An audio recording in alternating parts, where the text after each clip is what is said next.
로마서 15장 30절부터 33절까지 말씀입니다.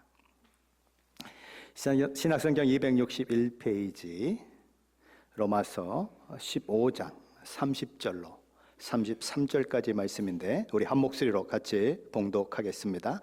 형제들아, 내가 우리 주 예수 그리스도와 성령의 사랑으로 말미암아 너희를 권하노니 너희 기도에 나와 힘을 같이하여 나를 위하여 하나님께 비로 나로 유대에서 순종하지 아니하는 자들로부터 건짐을 받게 하고 또 예루살렘에 대하여 내가 섬기는 일을 성도들이 받을 만하게 하고 나로 하나님의 뜻을 따라 기쁨으로 너희에게 나아가 너희와 함께 편히 쉬게 하라.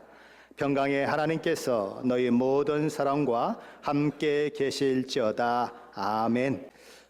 바울은 로마 교회를 들러서 그들과 성도의 교제를 나눈 이후에 그들의 후원을 받아서 서바나 교회를 세우는 그 일을 위하여서 가려고 계획을 했었습니다. 그러나 그 일을 뒤로하고 먼저 해야 할 일이 있었죠. 그게 뭐냐면 마게도냐와 아가야 성도들이 헌금한 구제 헌금을 예루살렘 교회에 전달하는 일이었습니다.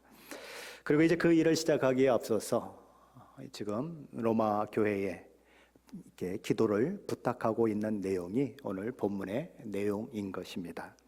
30절이죠. 형제들아, 내가 우리 주 예수 그리스도와 성령의 사랑으로 말미암아 너희를 권하노니 너희 기도에 나와 힘을 같이하여 나를 위하여 하나님께 빌어.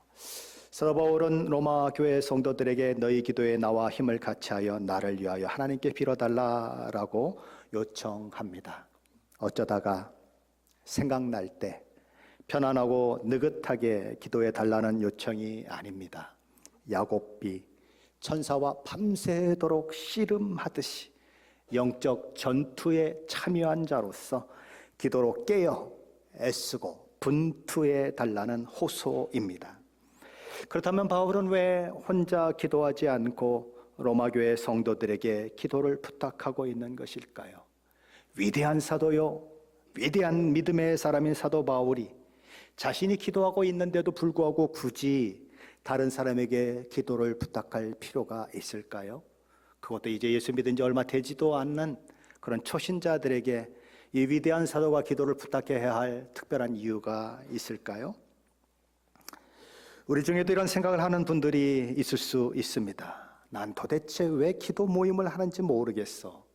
혼자 기도해도 하나님이 다 들어주시는데 뭘 하고 그렇게 시간을 낭비하면서 모여서 기도한다는 거지? 난 도대체 그 이유를 모르겠어. 이렇게 생각하는 사람들이 있을 수 있는 거예요. 하지만 그렇지 않습니다. 한 가지 기도 제목을 놓고 더 많은 사람들이 함께 기도하면 기도할수록, 그리고 그 기도에 대해서 하나님이 응답하시는 것을 경험하면 경험할수록 그 공동체는 하나님 앞에 더 감사를 드리게 되고 또 하나님 앞에 더 영광을 드리게 됨으로 인해서 공동체가 그 기도의 응답을 통해서 함께 기도함을 통해서 점점 믿음으로 견고하여지고 아름다운 교회의 모습으로 성장해 가고 더 하나님을 알아가는 그 일들이 있기 때문에 그렇게 하는 것이지요. 고린도후서 1장 10절로 11절 말씀이 이렇게 기록하고 있습니다. 제가 현대 성경을 한번 읽어보겠습니다.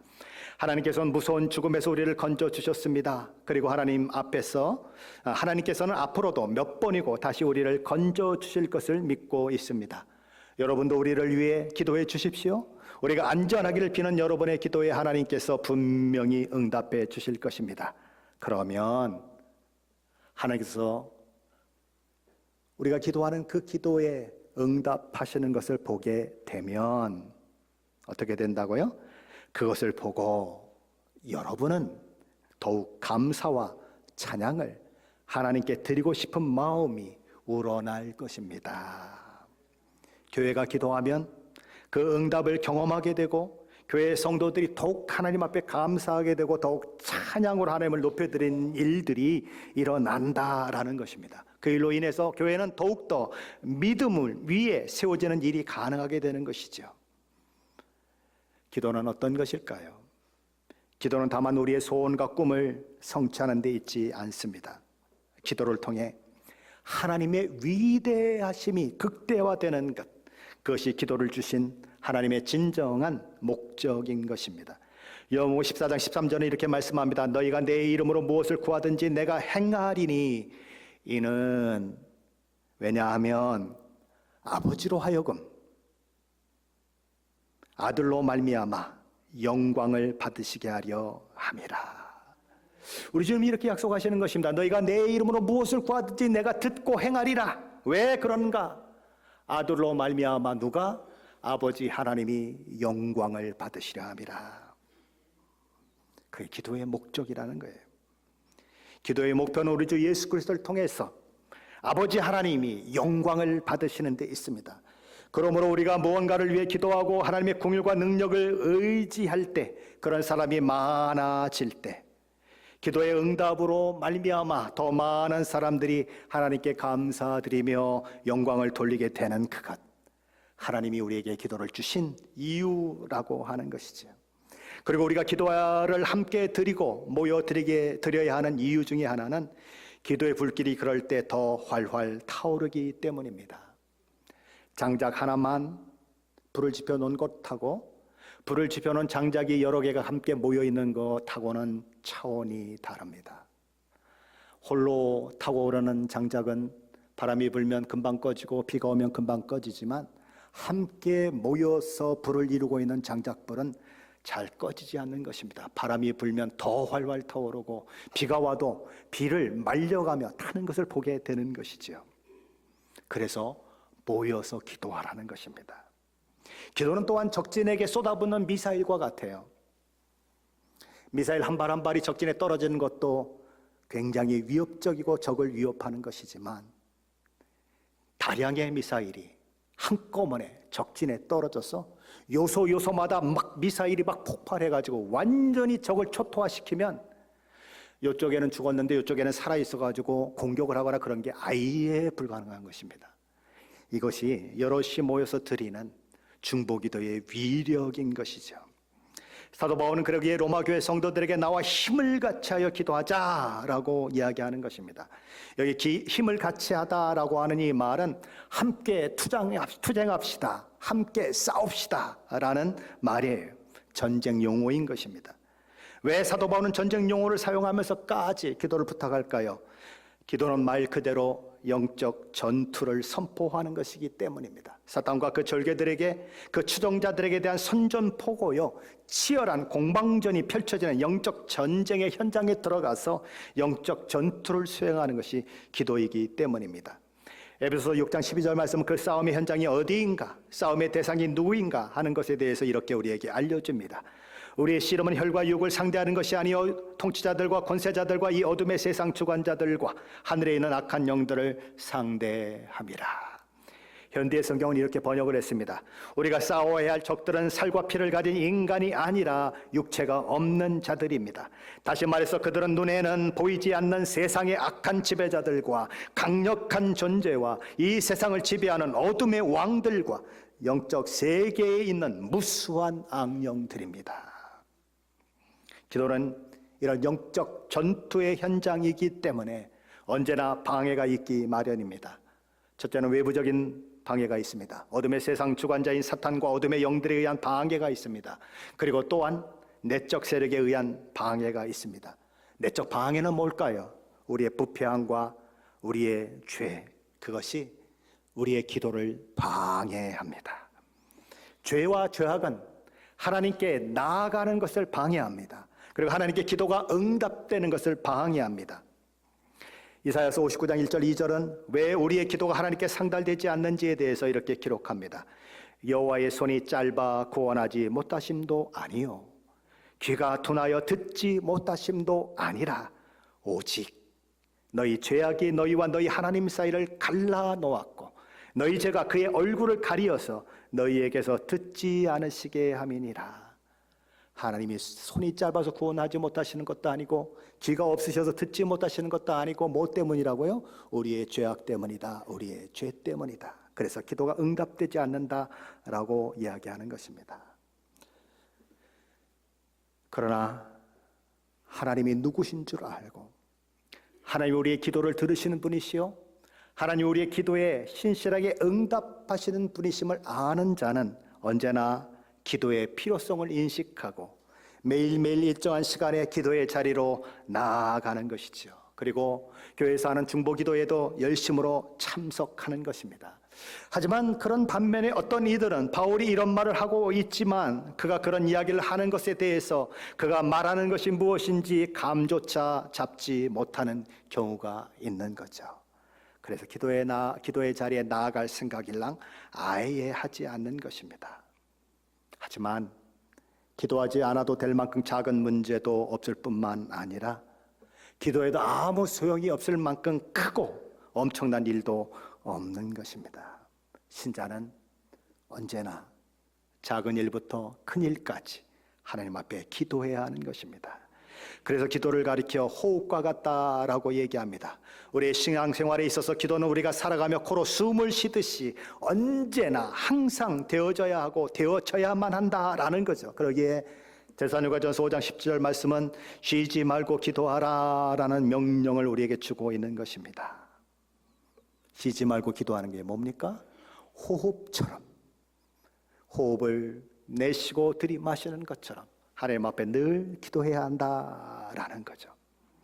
사도 바울은 영적 전투를 수행하는 영적 군사로서 자신과 함께 기도에 동참해 달라고 요구하면서 그들이 기도에 동참해야 하는 근본적인 동기, 이유를 3가지로 설명해내고 있습니다. 첫째로 그들이 기도해야 하는 이유는 그들이 사도 바울의 형제와 자매된 자들이기 때문입니다. 그래서 사도 바울은 기도를 부탁하면서 형제들아 라고 부르고 있는 것입니다.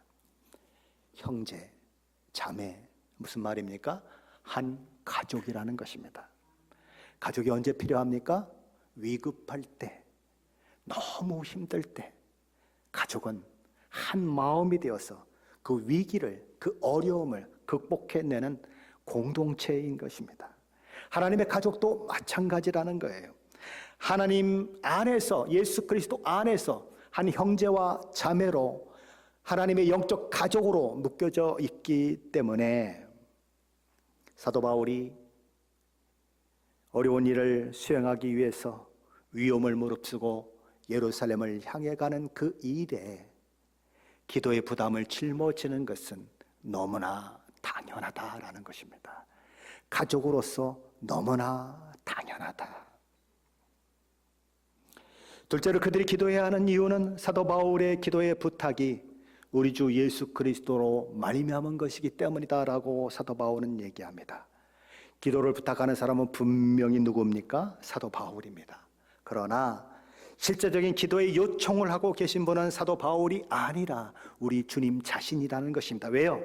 사도 바울이 하고자 하는 일은 그의 개인적인 유익을 위한 것이 아니라 주님이 주신 사명을 완성하기 위한 일이요, 주님이 명령하신 일을 수행하기 위한 것이기 때문에 그렇습니다. 그러므로 그 일을 위해서 기도하는 것은 주님이 기도하라고 하는 그 기도에 응답해서 기도하는 것이다 라는 거죠.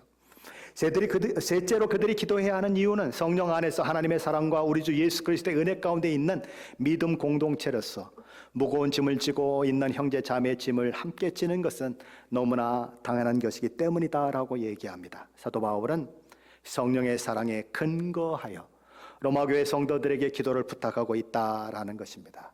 종합한다면 사도 바울은 그리스도 안에서 형제와 자매된 로마교회 성도들에게 우리 주 예수 그리스도와 우리에게 사랑의 열매를 맺게 하시는 성령의 근거에서 기도를 요청하고 있는 것입니다. 그렇다면 사도 바울이 로마교회 성도들에게 부탁한 기도의 내용은 무엇이었을까요? 그는 3가지 기도를 부탁하고 있습니다. 하나는 나로 유대에 순종하지 아니하는 자들로부터 건짐을 받을 수 있도록 기도해 달라는 것입니다. 다른 하나는 그가 마게도냐와 아가야 성도들이 보낸 구제 헌금을 예루살렘 교회의 성도들에게 전달하는 그 일이 예루살렘 성도들의 마음을 상하게 하거나 불편하게 만들거나 그러지 않고 기꺼이 받아들일 수 있는 그것이 되도록 기도해 달라는 것입니다. 또 다른 하나는 이런 일을 다 마친 이후에 자신이 하나님의 뜻을 따라 기쁨으로 로마교회 성도들에 나아가 그들과 함께 안식과 쉼을 누릴 수 있게 해달라는 기도입니다. 한번 볼까요? 오늘 보면 31절로 32절 말씀입니다. 한번 같이 봅니다. 31절로 32절 말씀입니다. 나로 유대에서 순종하지 않은 자들로부터 건짐을 받게 하고 또 예루살렘에 대하여 내가 섬기는 일을 성도들이 받을 만하게 하고 나로 하나님의 뜻을 따라 기쁨으로 너희에게 나아가 너희와 함께 편히 쉬게 하라. 사도 바울이 첫 번째로 기도를 부탁하고 있는 내용은 나로 유대에서 순종하지 않은 자들로부터 건짐을 받도록 그렇게 받도록 기도해 달라는 부탁이었습니다. 바울이 이런 기도를 부탁하는 것은 자신이 모세를 배신했다라고 오해하는 유대인이 있기 때문입니다. 그리고 성령께서 바울에게 말씀하시기를, 그리고 수많은 성령의 사람들을 통해서 또 바울에게 이야기하기를 그가 예루살렘에 가면 심각한 어려움을 겪을 것이다 라는 이야기를 계속해서 들어왔기 때문입니다. 사도행전 20장 22절 23절에서 사도 바울은 이렇게 얘기를 합니다. 보십시오. 이제 나는 성령에 매여서 예루살렘으로 가는 길입니다. 거기에서 무슨 일이 내게 닥칠지 나는 모릅니다. 다만 내가 아는 것은 성령이 내게 일러주는 것뿐인데, 성령 하나님이 자기에게 일러주신 것이 있는데 그가 뭐라고 말씀하시는가? 어느 성읍에서든지 투옥과 환난이 나를 기다리고 있다는 것입니다. 이미 성령 하나님께서는 그에게 어느 성에 가든지 어디를 가든지 감옥에 갇히고 환난과 역경을 만나는 일들이 있을 것이다 라고 사도 바울에게 이야기하고 있다라는 것이죠. 전에 유대에 와서 천하에 큰 흉년이 있겠다고 예언했던 사람이 한 사람이 있습니다. 그의 예언은 정확하게 적중했고 로마 황제 클라우디오스 때에 천하에 큰 흉년이 드는 일로 그렇게 응답이 되었죠. 그러므로 인해서 그의 예언은 신실한 예언이고 성령의 말씀을 따라하는 예언임이 증명되었던 사람이 있습니다. 아가보라고 하는 선지자죠. 그는 바울 일행을 찾아와서 바울의 띠를 가져다가 자기 손과 발을 잡아매고는 이렇게 예언을 했습니다. 성령이 말씀하시되 예루살렘에서 유대인들이 이같이 이 띠 임자를 결박하여 이방인의 손에 넘겨주리라. 그 띠가 누구의 것입니까? 사도 바울의 것입니다. 이 띠의 임자를 어떻게 한다고요? 손과 발을 묶어서 결박해서 이방인의 손에 넘겨줄 것이다 라고 이 아가보 선지자는 이야기를 했던 것입니다. 물론 사도 바울은 우리 주 예수께 받은 사명 곧 하나님의 은혜의 복음을 증언한 일을 마치려 하면은 나의 생명조차 조금도 귀한 것으로 여기지 아니하노라라고 공개적으로 선언할 만큼 순교를 각오했고 복음을 전하는 일을 하겠다라고 결심했습니다. 하지만 그렇다고 해서 사도 바울은 당하지도 않아도 될 순교를 갈망하거나 불신자들이 바울을 살해하려는 악한 의도를 마치 자기의 운명이나 되는 것처럼 받아들일 의향이 전혀 없는 것입니다. 왜냐하면 그에게는 아직도 감당해야 할 주님이 주신 사명이 있었기 때문이죠. 그러기에 하나님을 두려워하지 않고 복음의 대적자로 자청하고 있는 불신자들의 악한 음모에 희생양이 되지 않도록 중보 기도해달라고 부탁하고 있는 것입니다. 그 다음에 사도 바울의 기도, 그리고 사도 바울이 기도를 부탁함으로 인해서 기도를 하나님께 올려드렸던 로마 성도들의 기도는 어떻게 결과되었을까요? 하나님은 어떻게 응답하셨을까요? 사도행전 21장에는 이 사도 바울이 드디어 예루살렘에 도착해서 당하는 그런 일들을 기록하고 있습니다. 이미 성령 하나님께서 또 사도 바울 자신에게 말씀하시고 다른 사람을 통해 말씀하신 것처럼 예루살렘에 도착했을 때 사도 바울은 적대적인 환경, 적대적인 사람들을 만나게 됩니다. 사도행전 21장 30절이죠. 온 성이 소동하여 백성이 달려와서 모여 바울을 잡아 성전 밖으로 끌고 나가니 문들이 곧 닫히더라. 사도 바울을 잡는 사람들이 있었습니다. 그리고 사도 바울을 잡아서 성 밖으로 끌어내서 그를 치는 사람들이 있었습니다. 그들의 목적은 뭘까요? 사도 바울을 죽이는 데 목적이 있습니다. 그렇다면 사도 바울은 어떻게 목숨을 건질 수 있었을까요? 바울은 로마 군대의 천부장 굴리오디오스 루시아에 의해서 목숨을 건지게 됩니다. 사도행전 21장 31절 32절 말씀이죠. 그들이 그를 죽이려 할 때에 온 예루살렘이 요란하다는 소문이 군대의 천부장에게 들리매 그가 급히 군인들과 백부장들 거느리고 달려 내려가니 그들이 천부장과 군인들을 보고 바울 치기를 그치는지라. 바울이 반기독교적인 유대인들에게 잡혀서 무자비하게 죽임을 당할 위험에서 건진받은 사건의 과정은 이렇습니다. 첫째로 누군가 예루살렘에서 큰 소동이 일어나고 있다는 것을 군대의 천부장에게 알렸습니다. 둘째로 천부장은 그 일을 심각하게 받아들였고 즉각 군인들과 백부장을 거느리고 사건의 현장으로 달려갔습니다. 셋째로 바울을 죽이려고 하던 사람들이 갑작스럽게 나타난 천부장과 백부장 그리고 군인들의 모습을 발견하고는 바울을 치기를 그쳤습니다. 만일 로마 군인이 그 시간에 나타나지 않았다면 사도 바울은 분명 맞아 죽었을 것입니다. 하지만 로마 군대가 갑자기 나타났고 그런 사도 바울에 대한 적대적이고 무자비한 행위를 그들은 멈출 수밖에 없었다. 그래서 사도 바울이 살아났다라는 것입니다. 무려 1500마일이나 떨어진 로마 교회들의 그 교회 성도들의 중보 기도가 그런 식으로 응답이 되었다라는 것입니다. 하나님께서 누군가의 의지에 영향을 주어서 예루살렘에 소동이 일어났다고 하는 사실을 천부장에게 알리게 하셨습니다. 그리고 천부장의 의지를 움직이셔서 사도 바울을 죽이려던 사람들의 의지도 움직이셔서 바울의 목숨을 건져내는 그 일을 하신 것이죠. 사도 바울의 살해 계획은 그곳으로 끝나지 않고 또 계속됩니다. 유대의 종교 지도자들은 사도행전 23장에 보면 예루살렘의 성전의 치안을 책임지는 천부장과 보병 480명으로 구성된 군대가 머물고 있는 안토니오 요새로부터 더 자세한 것을 신문하기 위함이라고 속여 사도 바울을 예루살렘 공회로 불러내려고 합니다. 왜 그렇게 하려고 했을까요? 사도 바울이 예루살렘 공회로 호송되는 동안 길을 걸어가게 될 때인데 바울을 죽이기 전에는 먹지도 않고 마시지도 않겠다고 작정한 40여 명의 자객들이 길목에서 숨어 있다가 바울이 지나갈 때 기습을 해서 바울을 죽여 없애려고 하는 계획을 가지고 있었기 때문입니다. 그래서 그 계획은 싹 비밀로 해놓고 아유 사도 바울이 뭘 잘못했는지 우리 좀 자세히 알아봐야 되는 거 아니겠습니까? 그러니 예루살렘 공회에 사도 바울을 보내서 신문을 받도록 해주십시오라고 이야기하는 거죠. 그래서 천부장이 허락을 하면 이제 사도 바울을 데리고 가게 되는데 이 먹지도 않고 마시지도 않겠다고 하는 자객 40명이 갑자기 달려들어서 사도 바울의 목을 끊어버리는 것이지요.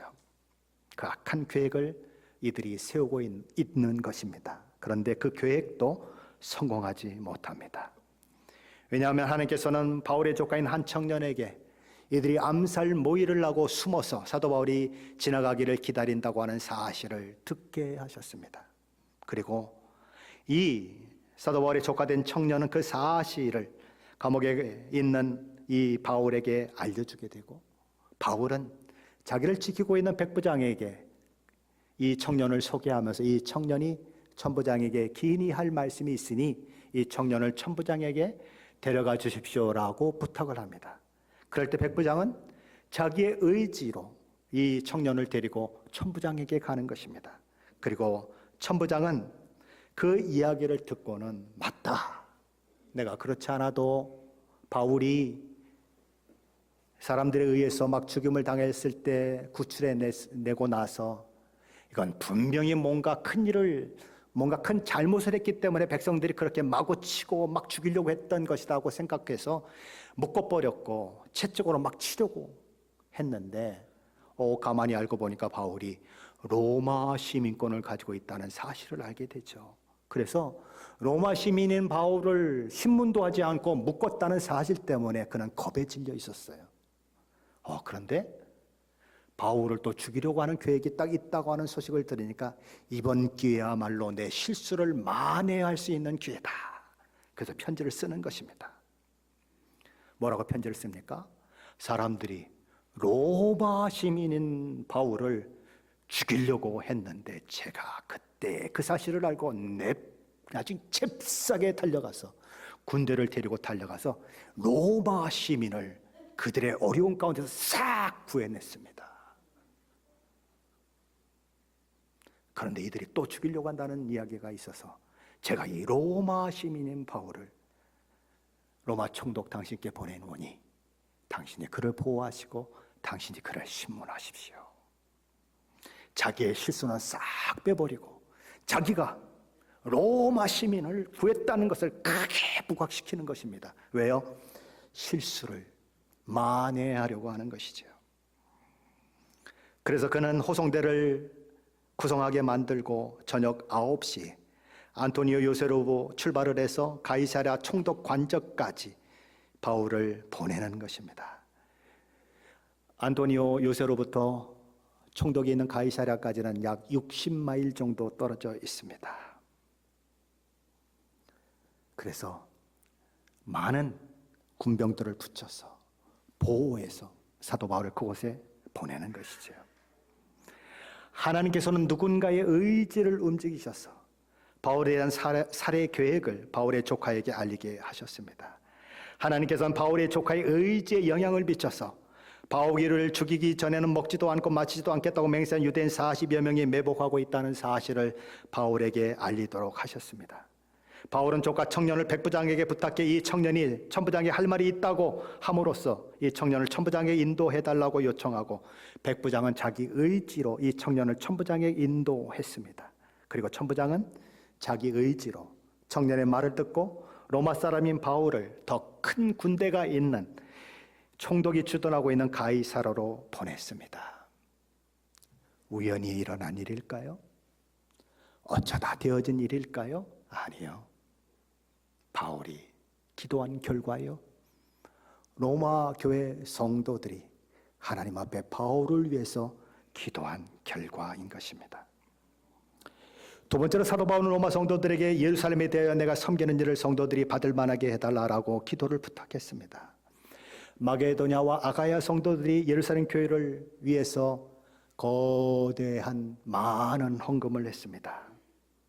구제헌금을 했습니다.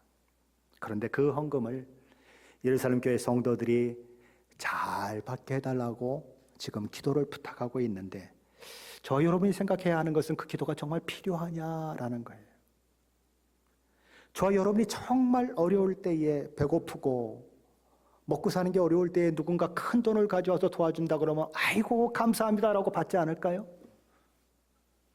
뭘 거기에다 시비 걸 게 뭐가 있다고 자기만 기도한 것도 아니고 로마 교회 성도들에게 그걸 굳이 기도를 해달라고 부탁하는 걸까요?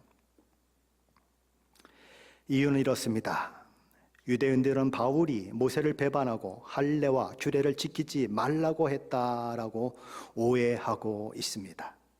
유대 기독교 지도자들이 그런 바울에게서 마게도냐와 아가야 지역 성도들이 보낸 구제헌금을 넙죽 받는다면 그런 오해까지도 다 수긍하는 것으로 오해받을 수 있는 것입니다.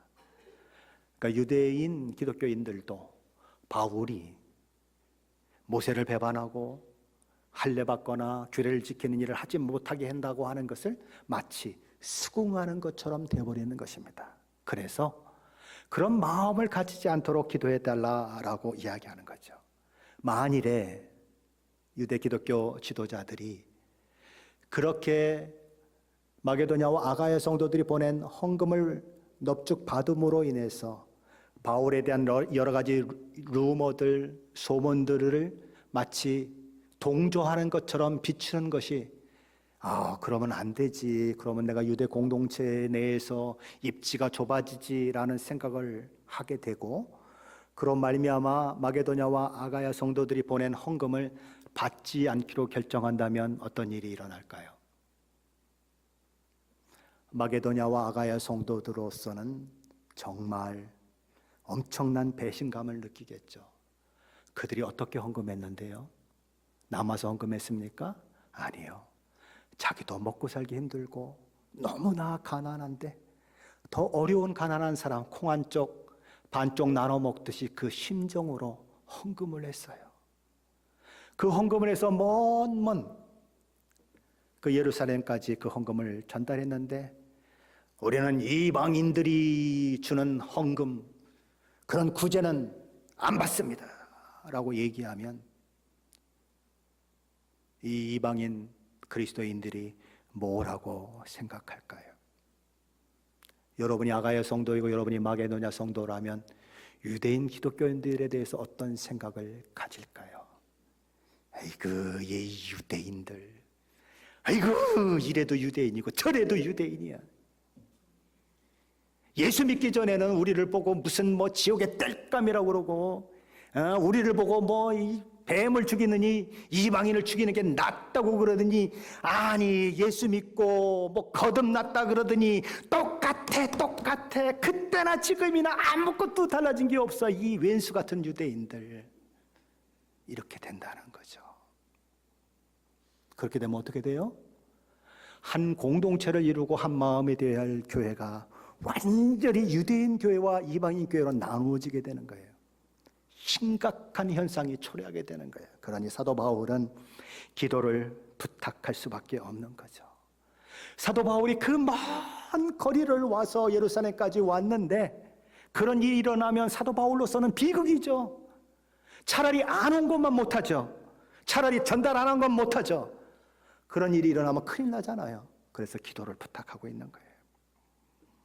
그렇다면 이런 기도의 결과는 어떤 결말을 가져오게 되었을까요? 사도행전 21장 17절로 20절 상반전에 이렇게 기록합니다. 예루살렘에 이르니, 누가요? 바울이 예루살렘에 이르니 형제들이 우리를 기꺼이 영접하거늘 그 이튿날 바울이 우리와 함께 야고보에게로 들어가니 장로들도 다 있더라. 바울이 문안하고 하나님이 자기의 사역으로 말미암아 이방 가운데서 하신 일을 낱낱이 말하니 그들이 듣고 하나님께 영광을 돌리고. 바울이나 그의 사역을 비판한 사람이 있다는 얘기입니까? 없다는 얘기입니까? 없다는 얘기죠. 그가 전달한 구제 헌금 때문에 시비를 거는 사람이 있다는 얘기입니까? 없다는 얘기입니까? 없다는 얘기죠. 우연히 그렇게 되었을까요? 어쩌다 그렇게 되었을까요? 아니요. 2000마일도 더 떨어진 로마 교회가 바울의 심정으로 기도한 결과가 그렇게 나타났다라는 것입니다. 세 번째로 사도 바울은 로마 교회 성도들에게 나로 하나님의 뜻을 따라 기쁨으로 너에게 나아가 너희와 함께 편히 쉬게 하라라는 기도를 부탁하고 있습니다.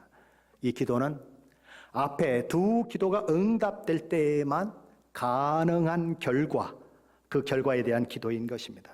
이 기도는 예루살렘에서 불신자들의 공격으로부터 사도 바울이 구출되어야만, 그리고 거기서 마게도냐와 아가 교회들의 헌금을 예루살렘 교회가 기쁨으로 받아야만 이루어질 수 있는 기도입니다. 그것은 또한 수년간 계획을 세우고 추진해오던 로마 방문이 마침내 이루어지고 로마 성도들과 유익한 교제를 하고, 그리고 마침내 로마 교회의 선교 지원을 받아서 서바나 선교의 사명을 감당하는 것과 연결되는 기도이기도 합니다. 바울은 이렇게 될 때 자신이 편히 쉬게 될 것이다 라고 이야기합니다. 여기 편히 쉬게 된다고 하는 것은 그냥 넉넉한 여가 시간을 갖는다는 말이 아닙니다. 로마 방문을 통해 그곳 성도들과 새로운 교제를 통하여서 격려와 위로를 받게 되어서 마음에 참 쉼을 얻게 될 것이다 라는 뜻입니다. 그런데 여기서 우리가 주목해야 하는 한 문장이 있습니다. 사도 바울은 이 마지막 세 번째 기도를 부탁하면서 나로 하나님의 뜻을 따라라는 말로 시작하고 있다는 것입니다. 무슨 말입니까? 그 일은 바울이 의지로 되는 것이 아니고, 바울이 기도했고 로마 교회 성도들이 기도했다고 해서 자동적으로 되어지는 것이 아니고 하나님의 섭리와 계획 가운데 이루어진다는 바울의 믿음의 고백입니다. 나로 하나님의 뜻을 따라입니다. 기도가 응답되는 것은 우리가 하나님의 뜻대로 구할 때 가장 잘 응답됩니다. 왜냐하면 기도는 내 욕심을 채우거나 내 야망을 성취하기 위한 도구로 하나님이 주신 것이 아니라 하나님의 섭리와 뜻을 이루기 위해서 하나님의 그 높으심과 위대하심을 가장 잘 드러내기 위해서 우리에게 주신 놀라운 은혜의 수단이 기도이기 때문이죠. 요한일서 5장 14절 15절 말씀 이렇게 말씀하고 있습니다. 그를 향하여 우리가 가진 바 담대함이 이것이니 그의 뜻대로 무엇을 구하면 들으심이라. 우리가 무엇이든지 구하는 바를 들으시는 줄을 안즉 우리가 그에게 구한 그것을 얻은 줄을 또한 아느니라. 우리가 가진 담대함이 있다는 것입니다. 그게 무엇입니까? 그의 뜻대로 무엇을 구하면 들으심이라. 기도는 무엇입니까? 하나님의 뜻이 이루어지도록 구하는 것입니다. 그러므로 기도 시간은 내 뜻을 내려놓는 시간이고 하나님의 뜻을 붙드는 시간입니다. 그렇다면 로마 교회 성도들의 이 기도는 어떻게 응답이 되었을까요? 바울은 자유의 몸이 아니라 묶인 몸으로 가이사 앞에서 재판을 받을 피고의 몸으로 로마에 도착합니다. 유대인들이 큰 소동을 벌였죠. 바울을 죽이려고 했죠. 그래서 그가 천부장에 의해서 구원을 받고 그리고 이제 로마 총독에게 옮겨졌는데 거기 갇힌 기간이 무려 2년도 더 지나가고 그 사이에 총독이 새로 바뀌고 3년 차 그 후에 미결수의 몸으로 로마 황제 앞에 재판을 받기 위해서 죄인 아닌 죄수로 로마에 가는 호송선에 몸을 싣게 되는 것이죠. 그리고 광풍을 만나 배가 파손되는 죽을 고비를 넘기게 되고 로마에 도착하게 되는 것입니다. 파손된 그 배, 그 위에서 바울이 했던 말들이 있죠. 나는 하나님의 말씀대로 될 줄 믿노라. 너희의 모든 물품들은 손해를 보겠지만 생명은 한 생명도 잃지 않게 될 것이다. 나는 하나님이 하신 말씀 그대로 될 줄을 믿노라. 그러면서 그들에게 축복 기도를 하면서 먹을 것을 먹으라 그러면서 먹게 하잖아요. 성경은 그 중에서 몇 명이 예수를 믿게 되었는지 이야기하지 않습니다. 그러나 저와 여러분이 그 속에 있었다면, 저와 여러분이 그 속에서 하나님의 말씀대로 되어지는 일들을 경험했다면, 그리고 한 멜리데섬이라고 하는 곳에 들어가서 거기서 추장의 그 아버지인가요? 예, 그 고치는 그런 일들이 있고, 그죠? 그리고 그 일을 통해서 많은 것들이 공급되는 것을 저와 여러분이 그 현장에서 경험했다면, 그리고 바울이 손을 째고 있는데 뱀이 나와서 턱 물어서 사람들이 다 죽을 것으로 생각을 했는데 죽지 않고 툭 털어버리니까 건강했던 그런 모습을 보게 되었다면 예수 믿는 사람들이 나타났을까요? 안 나타났을까요? 저는 분명히 나타났으리라 믿습니다.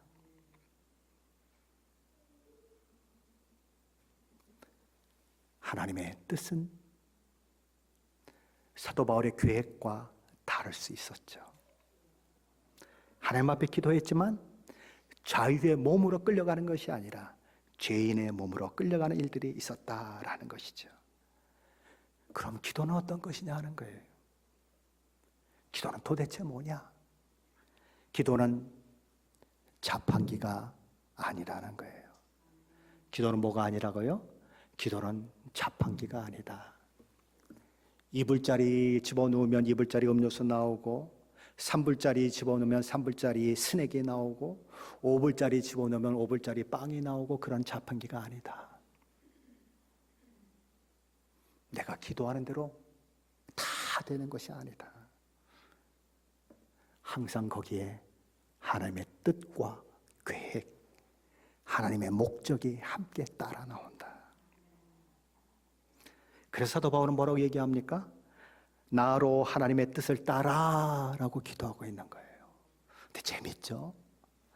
앞에서 두 가지에는 그 내용을 집어넣지 않았는데 꼭 마지막에 그걸 딱 집어넣었어요. 앞에서 두 가지는 그대로 응답이 됐는데 하나님의 뜻을 따라 기도해달라고 하는 그것은 어떻게 해요?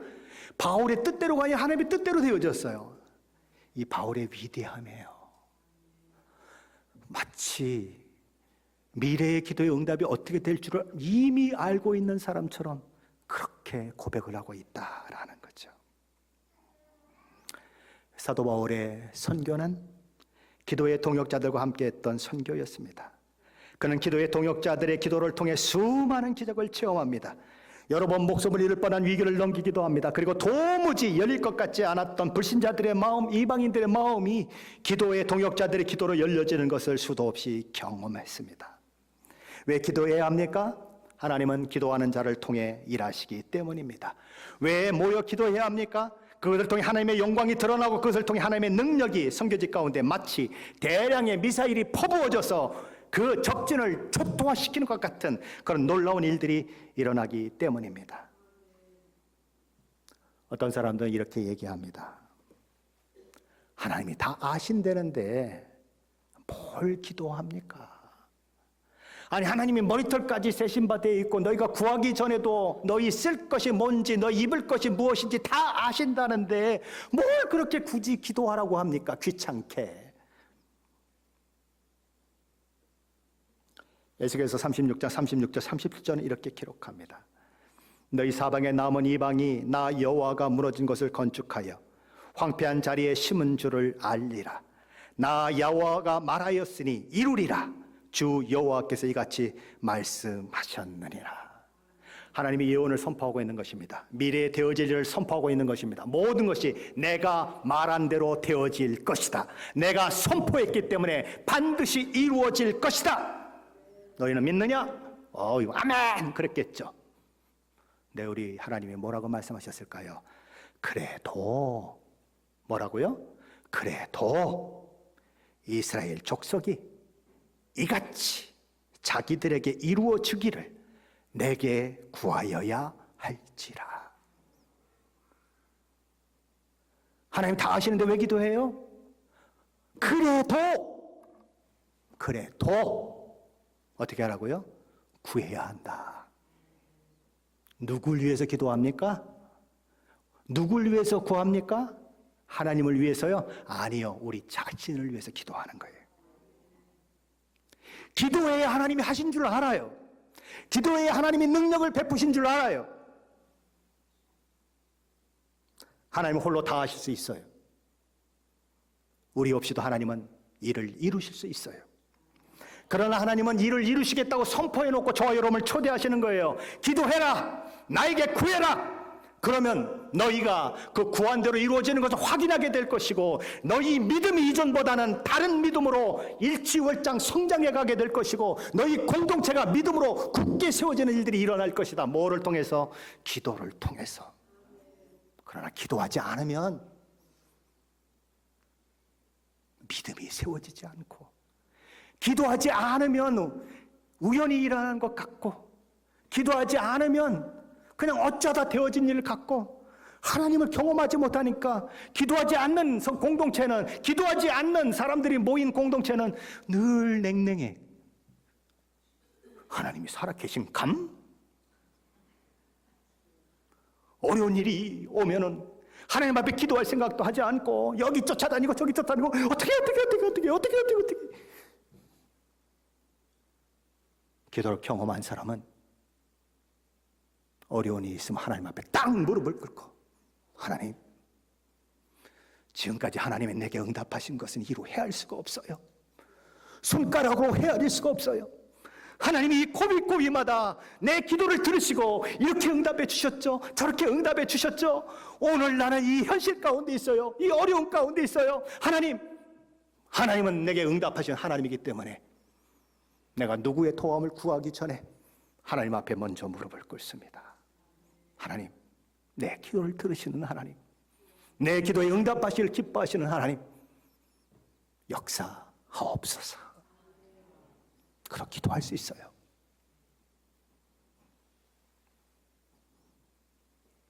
기도하면 더 많이 감사하게 되고, 기도하면 더 많이 하나님을 경험하게 되고, 기도하면 더 믿음이 깊어지고, 기도하면 더 믿음이 견고해지는 거예요. 그래서 기도하라고 그러시는 거예요.